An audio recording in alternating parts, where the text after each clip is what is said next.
Bonjour à tous, ravi de vous retrouver pour cette nouvelle saison du Plan Bourse. Après 3 semaines d'interruption, nous reprenons l'ensemble de nos services ce matin et nous retrouvons les marchés sur les mêmes niveaux que sur lesquels ils étaient lorsque nous nous sommes quittés, avec un CAC qui, bon, même des indices de manière générale, qui ont été sages pendant ces 3 semaines-là. Tant mieux d'ailleurs. J'ai pas fait grand-chose en termes de trading, mais ce qui a été fait a été bien fait, et notamment des ventes de call sur ces rebonds là. J'avais envoyé un message à nos abonnés trade du jour d'ailleurs pendant les vacances pour bien voilà, leur signaler que nous étions dans une zone de vente de call principalement. Sur le fond, bon, bah, la stratégie, elle est inchangée, étant donné que les marchés continuent et n'envoient pas d'indications différentes. On a toujours euh, des, euh, des institutionnels qui sont quasi absents, en tout cas des flux d'investisseurs qui sont absents, de la spéculation, des marchés qui scrutent de près l'évolution sanitaire au niveau mondial. Et comme il n'y a pas d'avancée tangible, eh bien, les marchés ne font pas grand-chose. Donc il y a tout pour que cette situation se poursuive. À cela, on va rajouter donc les discussions entre démocrates et républicains concernant un plan de soutien. On va rajouter le Brexit. Donc très peu de visibilité. Ce qu'il faut signaler, c'est que tant que l'on évolue sur le CAC au-dessus de 4800, 850, les probabilités de rebondir restent supérieures. Donc on va principalement jouer l'achat. Moi ce matin, je m'étais mis sur 33, 4933. La zone c'est 25-35, on l'a pas fait. Puis derrière, on s'est arrêté à 45. Et derrière, on a eu déjà un beau rebond d'une bonne quarantaine de points. Donc, bon, je l'ai pas pris. On peut d'ores et déjà se mettre sur 45 pour tenter un double appui, 45-85. Donc, on va commencer cette séance en privilégiant des petits achats sur des replis, allez, 35-45. Des ventes, pourquoi pas. Je proposais 88 tout à l'heure, ça c'était sur le forum, 88 comme zone de vente proche, pourquoi pas.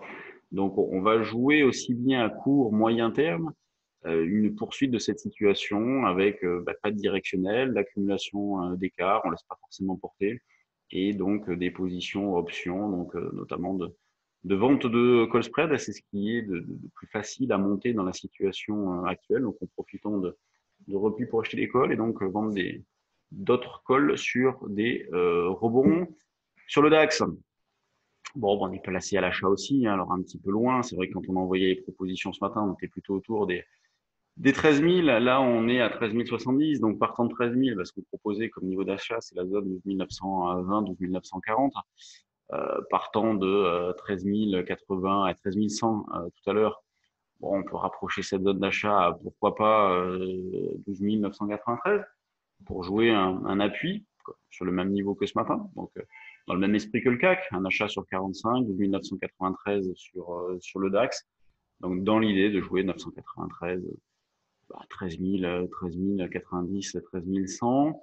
L'eurodoll, enfin, lorsqu'on s'est quitté, on était à 1,19. Il en a profité pour monter d'un petit cran, puisqu'on est allé chercher les 1,20. Donc, un eurodoll qui reste extrêmement ferme, sans retracement significatif.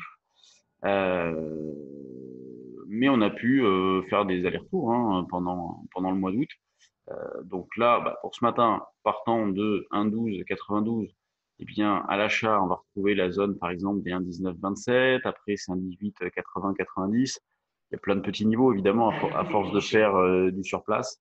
Il y a plein de niveaux qui sont marqués, mais le premier niveau d'intervention, 1,19,27, c'est pas mal. Graphiquement, on le voit bien. Bon, les niveaux de sortie, eux, sont plus loin, mais pour l'instant, c'est pas très intéressant. Il y a pas d'alerte, donc. On a le temps sur les actions. Ah, juste pour finir sur les indices, on va avoir pas mal de PMI aujourd'hui en fin de matinée. Donc, je crois que ça commence vers 9h50, 55 avec l'Allemagne, donc dans une vingtaine de minutes. À 10h l'Europe, au Royaume-Uni 10h30. Et je crois qu'à dans l'après-midi, 15h45 ou 16h, on aura celui des États-Unis. Donc, bon, à voir si ça amène quelque chose. Ce matin, en Asie, on a eu des PMI supérieurs à ce qui était attendu. Bon, ça n'a pas provoqué grand-chose. Le Nikkei a terminé à l'équilibre.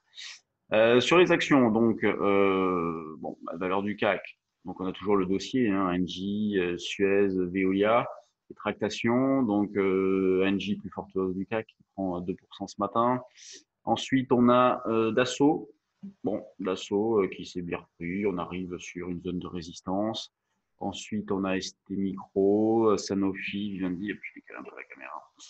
Arcelor, le cas qu'on a ici, hein, qui prend 0,75, mais bon, il avait pas mal baissé en fin de séance. Donc, et on tourne toujours entre les mêmes limites. Hein, ça fait 3 mois qu'on est entre les mêmes niveaux. Donc, c'est ce que je vous disais avant les vacances, marché agréable à travailler dans la mesure où il y a une belle vol intraday, donc de beaux écarts à réaliser encore ce matin. Hein, vous voyez, même si ça n'a pas été capté, mais le marché bouge. 45-85, donc c'est quand même de beaux écarts. Et surtout, il y a pas de gros problème, surtout ce que j'ai fait cet été. Zéro problème, donc c'est assez agréable. En plus forte baisse, qu'est-ce que l'on a? Bon, Technip, Renault. On a les 3 quarts des valeurs du CAC entre moins 0,8 et plus 0,89, vous voyez. Donc, on voit qu'il n'y a pas d'intérêt particulier, c'est assez logique, ça devrait durer. Quand on regarde dans les screeners, donc l'isogène qui repart, bon, après avoir pas mal baissé hier, visuel, bon, c'est pas mal non plus, hein, elle est bien repartie, hausse du volume, on se rapproche des plus récents, Freelance, Art Market, Milibou, bon, c'est assez calme hein, dans les screeners. Bon, faut que je me remette un peu aussi la tête à l'endroit. Hein. C'est sûr que autant les indices, j'ai suivi de près, les actions un peu moins. Donc, bon, bah, faut se remettre dans le bain. C'est reparti. Donc, bah, le point de bourse, c'est tous les jours, 9h30. Alors, les mardis aussi, il y a quelques petites nouveautés. On vous fera un petit tableau récapitulatif de nos interventions dans les différents médias. Ce matin, par exemple, je suis passé à 8h30 là, dans la matinale de BFM pour faire un petit point de marché. Et puis voilà, tout au long de la journée, vous pouvez nous retrouver à 10h30. Jean-Louis fera le match des traders et puis je ferai cet après-midi des interventions à 15h et 17h30. Donc toujours présent. Sur notre site internet, vous avez notre calendrier des formations si vous avez de l'intérêt. Je vous montrerai demain, je vous commenterai. Et puis donc, on réattaque nos formations la semaine prochaine avec l'initiation le soir. Et puis ensuite, on aura notre semaine de formation future option la semaine du 14. Donc, pour l'occasion, on a pris un amphi à Paris pour bien respecter toutes les règles sanitaires d'éloignement entre chacun des participants. Donc, si vous avez de l'intérêt, n'hésitez pas, vous nous contactez par mail, par téléphone, on est joignable. Et moi, je vous souhaite une bonne séance. Et puis, on se retrouve demain. Salut!